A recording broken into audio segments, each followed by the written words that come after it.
বুঝেছেন নাকি? কারো কম কারো একটু বেশি। এখন বলি, এই ক্যালসিয়ামের অভাবজনিত কারণে অনেক অনেক রোগ হয়।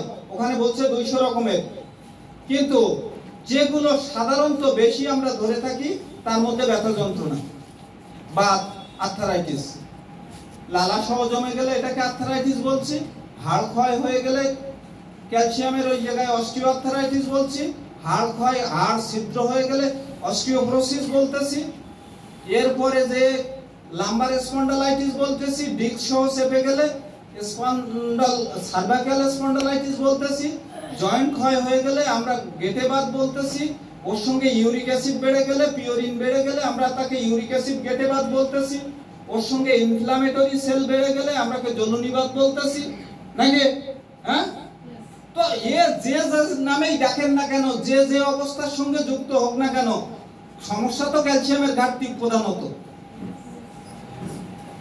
নাকি? এখন এর সাথে যে ভূত যোগ হয়েছে সেই ভূতের নাম অনুসারে ডাকা হচ্ছে, কিন্তু মূল সমস্যাটা কি? ক্যালসিয়ামের ঘাটতি নাকি? তাহলে এই ক্যালসিয়ামের ঘাটতি আমরা পূরণ করতে চাইলে সবার আগে কিছু সিস্টেম মেনটেন করতে হবে। ওই আবারও কি বলতেছি, খাদ্যাভ্যাস, লাইফস্টাইল। কারণ ক্যালসিয়ামটা তো শোষণ হতে হবে নাকি? এখন পেটে দিলে তো ঢুকে যাচ্ছে না, আপনার ডাইজেস্টিভ সিস্টেম খারাপ। ওই যে আমাশা রোগী, ক্যালসিয়াম খাইলে আমাশা হয়ে যায়, ক্যালসিয়াম খাইলে গ্যাস হয়ে যায়। তাহলে কি আপনার খাদ্যাভ্যাস ঠিক নেই, আপনার ডাইজেস্টিভ সিস্টেম ঠিক নাই। তাহলে আগে যদি এখান থেকে ময়লা জয়লা পরিষ্কার করে দিয়ে এইটা রিপ্লেস করেন তাহলে কি ঢুকবে? তো ঢুকবে কি ঢুকবে না? হ্যাঁ, এখন মাথা ব্যথা, কোমর ব্যথা রোগে বলে আমি কিছু খাবো না, আমি ক্যালসিয়ামটা দাও, ভালো হবে? ভালো হবে? ওর আছে আমাশা, ওর আছে পেটের রোগ, ওর আছে আইবিএস। আপনি ক্যালসিয়াম খাইয়ে রোগীটারে ভালো করবেন, 15 বক্স কেন 50 বক্স খাইয়ে তো ভালো হবে না, টিএনসির কোনো নাম হবে না। বুঝছো কিনা? হ্যাঁ, ও তোমাকে ক্যালসিয়াম অনেক খাইছি, কাজ হয় না, কি গল্প শোনেন না? কেন হয় না? ক্যালসিয়ামই তো শোষণ হয় না রে ভাই। খাইলেন আর ওখান থেকে গেট দিয়ে বের করে দিলেন মলদার দিয়ে। হ্যাঁ, তাহলে আসলে তো কাজ হবে না। ক্যালসিয়ামটা আপনার শরীরে শোষণ হতে হবে নাকি? তো যাই হোক, তার জন্য আমাদের আগে মাথায় রাখতে হবে যে এই জন্য আমাদের ক্লিনজিং প্রোডাক্ট লাগবে। সুতরাং টিএমসি সেই সিস্টেম, প্রথম ক্লিনজিং, অর্থাৎ এটাকে আগে পরিষ্কার করেন, এরপরে প্রতিস্থাপন করেন। তা না হলে ময়লার উপরে ফেলে এটা লাভ হবে না, এটা শোষণ হবে না। এবার আমরা যদি খেয়াল করি যে আমাদের আসলে 4 ধরনের এরকম ক্যালসিয়াম আছে। হ্যাঁ, এই ক্যালসিয়াম গুলো অভাবে সাধারণত কি কি সমস্যাগুলো আসে দেখেন। এই ক্যালসিয়ামের অভাবে ফ্যাটিগু, অবসাদ, এটা রোগ নাকি? হ্যাঁ, সব থেকে বড় রোগ, সব থেকে বড় রোগ। কোন কাজে স্পৃহা নেই, উদ্যমহীন মানুষ মৃতের সমান। কথা বুঝতে পারছেন? অবসাদে ভোগা ব্যক্তি বাঁচা না বাঁচা সমান। এক সময় যে আত্মহত্যা করে, শরীরের বোঝা, মনের বোঝা, এক সময় পরিবারেরও বোঝা। বুঝেছেন? তাহলে এই অবসাদ দূর করার, শরীরের প্রাণ চাঞ্চল্য, আরে মারামারি করলে জোশ নিয়ে করেন, কাজ করলে জোশ নিয়ে করেন, জীবনটাকে জীবনময় ভাবে উপলব্ধি করেন। আর এই জীবনটাকে জীবনময় ভাবে উপলব্ধি করার জন্য সবার আগে শরীরে পর্যাপ্ত ক্যালসিয়াম থাকা দরকার। এই ঠেললে ঠুললে ওঠেন, বললে 2-4 বার বললে তারপরে ফেরেন, 5 বার বলার পরে সেটা শোনেন, 7 বার বললে এটা মাথায় থাকে না। এ কি বাঁচার মতো হলো? মানুষ হয়ে বেঁচে আছেন কেন, ওসাইতে মরেন যে। মানুষ তো মানুষের মতো হুঁশ জ্ঞান সবকিছু নিয়ে বাঁচতে হবে, জীবনটাকে আনন্দময় করে বাঁচতে হবে নাকি? তো এই আনন্দময় বাঁচার সবচাইতে বড় সমস্যা হলো ফ্যাটিগু, অবসাদ। আর এই অবসাদটাকে দূর করার সর্বশ্রেষ্ঠ জায়গার নাম কি? ক্যালসিয়াম। ক্যালসিয়াম স্পিরুলিনা খাইলে শরীরে উদ্দীপনা থাকবে, উৎসাহ থাকবে, সব কাজে ভালো লাগবে, মুখে সুন্দর একখানা হাসি থাকবে। হাসলে যদি ছবিটা ভালো হয় 1 সেকেন্ডের হাসিতে, তাহলে সারা জীবন ধরে যদি একটু হাসতে পারেন, জীবনটাই আনন্দময় হয়ে যাবে না? আর এই আনন্দময় জীবন পেতে গেলে দরকার কি? সুন্দর ক্যালসিয়াম। বুঝছেন? তো এই ক্যালসিয়ামের অভাবে অবসাদ আসে, এরকম মাসেল পেইন আসে, এরকম ভাবে দাঁতের ভিতরে গর্ত হয়, লাস্টে যে ডেন্টিস্টের ধারে যাইতে হয়, উনি কায়দা করে অ্যান্টিবায়োটিক দেয়, তারপরে ওইটা কায়দা মতো যন্ত্রণা দেয়, দিয়ে ওখানে কিছু ঢুকাই দিয়ে পুটিং করে, না হলে স্কেলিং করে, করতে থাকে নাকি? বোঝেন নাকি সে যন্ত্রণা? যার হয়েছে থাকতে বেটা গুরুত্ব দেয় না, দাঁত থাকতে দাঁতের মর্যাদা বোঝে না, যখন না থাকে তখন বলে হাই কি হারালাম রে, নাকি? হ্যাঁ, তাহলে এই দাঁত ভালো রাখার সর্বশ্রেষ্ঠ জিনিস কি? ক্যালসিয়াম। আমরা কি জানি? আমাদের একটা মাত্র অর্গান, যা একবার ভেঙে গেলে আর গঠন হয় না। এই কথাটা 100% ভুল। আমার দাঁত এখানে বড় একখানা গর্ত হয়ে গেছিল টিএমসিতে আসার আগে। আমি প্রতিনিয়ত কাঠি ঢুকায় দাঁতের মাঝখান থেকে অনেক সময় সিরিঞ্জ দিয়ে পানি ঢুকায় ওটাকে পরিষ্কার করতাম। টিএমসিতে আসার পরে বুদ্ধি করলাম যে দেখি ক্যালসিয়াম মন ভরে খাবো। হঠাৎ করে আমার অ্যাক্সিডেন্ট হলো গাড়িতে মোটরসাইকেলে অ্যাক্সিডেন্ট করলাম, এরকম উড়ে যেয়ে অতদূর পড়লাম, বুকের হাড় ভেঙে গেল, হাতের আঙুল দেখি পিছন দিকে ঝুলতেছে, বাম হাতেরটা, বুঝতে পারলেন? পাঁজরের প্লেট ফেটে গেছে, পেলভিস প্লেট। বড় ডাক্তারের ধারে গেলাম, সে ঘটনাক্রমে আমাদের আত্মীয়, বলল ডাক্তারি আর করা যাবে না, শুয়ে থাকতে হবে 6 মাস। আমি ওই জায়গা থেকে শুধু এটা বাইন্দে দিতে বললাম, বাড়ি চলে আসলাম, একটা অ্যান্টিবায়োটিকও খাইলাম না, একটা ব্যথার ওষুধও খাইলাম না। বাড়ি এসে একসাথে 3টে ক্যালসিয়াম খাইলাম, ম্যাকফস বায়োকেমিক ওষুধ খাওয়া শুরু করে দিলাম। কথা বুঝতে পারছেন? হ্যাঁ, এরপরে 7 দিনের দিন আমি ওই আবার রোগী দেখা শুরু করলাম। আর আজকে এখন বুক ডন মারি, আমার হাড়ে কোথাও কোনো ভাঙা নেই। এই যে হাড়ে একটুখানি দাগ আছে, যেটা ভেঙে পুরোটা ইধারে আসছে, বুঝেছেন? আমি হাত আঙুলটা এরকম করে নিয়ে এই আঙুলের সাথে বেঁধে 7 দিন স্টে করে রেখেছি, তারপরে এই আঙুল ঠিক হয়েছে। আবার এখন এই আঙুল দিয়ে ঘষি, যথেষ্ট জোরে কলের গায়ে মারতে পারি। বুঝছেন নাকি? হাড়ের সে ফাটলগুলো আর নাই। ক্যালসিয়াম শুধু খাইনি, মন ভরে খাইছে। পরের জিনিস খাবো কেন? কথা নাকি? হ্যাঁ, তো থাকিতে নিজের অস্ত্র কেন পরের ধারে যাই, নাকি? হ্যাঁ, তো টিএমসি এরকমই একটা জিনিস। আমার দাঁতের সে ছিদ্র দেখি, তারপরে আর নাই, ওই ক্যালসিয়ামের কারণে। বুঝছেন? তো দাঁতের ওটাও ভালো হয়ে গেছে, এটাও ভালো হয়ে গেছে, এখন তো অনেক সুস্থ আছি। এখন দেখেন, এরকম দাঁতের গর্ত ঠিক হয়, মাজা কোমরে জয়েন্টে যাদের পেন, এই এরকম 3 ঘন্টা দাঁড়িয়ে যদি 4 ঘন্টা কথা বলেন, এরপরে আর মাজা নিচু হয় না। আছেন না? আছে। আবার যদি 15 মিনিট নিচু হয়ে কিছু করেছেন, তখন আর কিছু উঁচু হয় না। এই যে গল্প, লাম্বার স্পন্ডালাইটিস, বিভিন্ন রকম জয়েন্টের পেন, এগুলো দূর হয়। যাদের নখ অত্যন্ত পাতলা, ভঙ্গুর, নখ থেকে ফেটে যায়, নখের পাশ দিয়ে একটা বাড়তি ছাল উঠে আসে না? তো এই সকল ব্যক্তির জন্য সবার আগে ক্যালসিয়ামের ঘাটতির চিন্তা করতে হবে। মাসেল স্পাজম খুব খারাপ রোগ, হাড়ে কোথাও ব্যথা নেই, কিন্তু মাংসপেশিতে হঠাৎ করে ব্যথা। কারণ কি? আমাদের এই মাংসপেশিতে বা টিস্যু সিস্টেমে প্রচুর পরিমাণে ক্যালসিয়ামটাই খরচ করে, মেটাবলিজম সিস্টেম।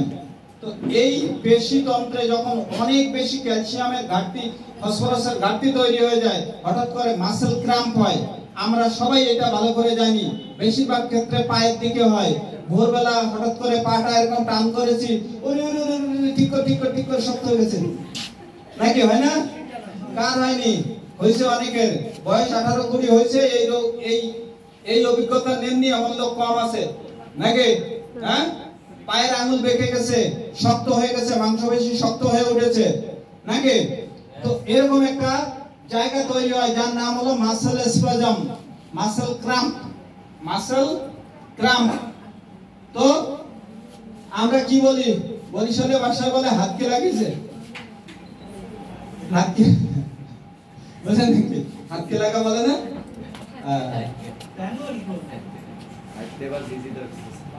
হাতকে লাগছে। আচ্ছা, তো যাই হোক, এরকম কিছু কিছু সমস্যা, এই সমস্যাগুলো আসে। দেখেন ডিপ্রেশনে ভোগে, ডিপ্রেশন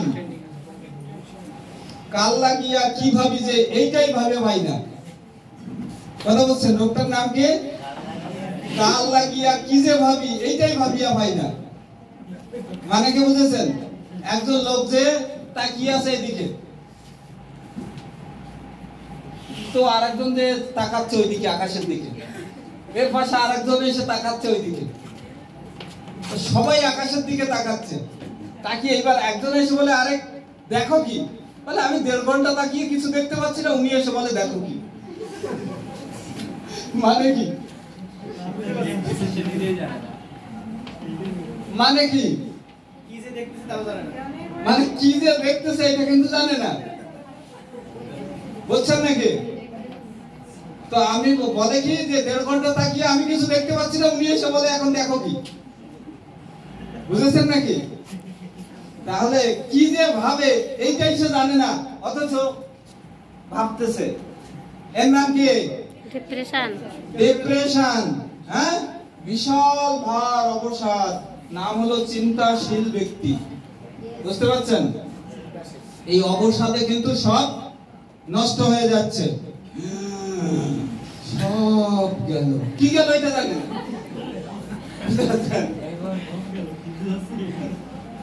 বুঝতে পারছেন?